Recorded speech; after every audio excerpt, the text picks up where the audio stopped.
Ngiyathanda nje ukusho ukuthi ekuqaleni ngigqoke nje i-overall ngoba kade ngisemsebenzini loka ANC angigqokile i-camouflage ngoba anginayo i-camouflage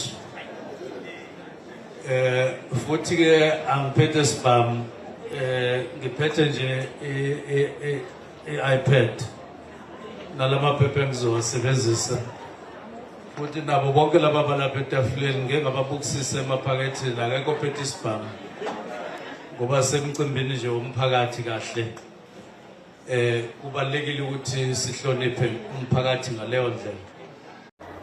Ngisakhuluma nje ngendaba yama-camouflage comrades nebhamu.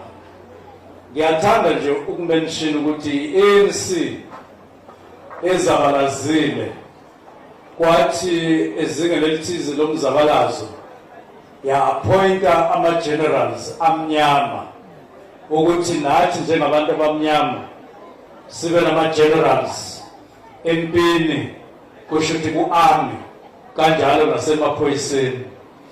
Ngesikhathi sizabalaza wonke ama-generals empini kanye nasemaphoyiseni ayemhlophe, uma uba ugeneral uma kwake kwenzeka sesakhohlwa ukuthi ubani kahamba wakwaba ugeneral emnyama ngesikhathi sobandlululo.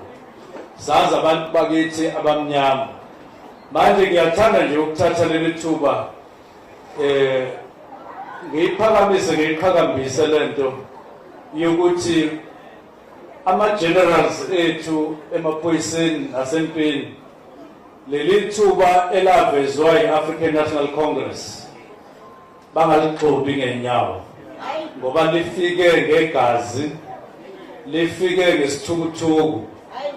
Abanye kwakufanele ukuthi bagqoke lama-camouflage, bagqoke lezi mendlela zama-generals, basheshe bahamba ey'meni ezibuhlungu bezabalazela ukuthi lenkululeko siyithole. Ngakho-ke bawuphathe kahle lo mcimbi, bawuhloniphe lo mcimbi, bayihloniphe lezi ikhundla ngendlela okwakuhloswe ngayo ngesikhathi silwela lenkululeko.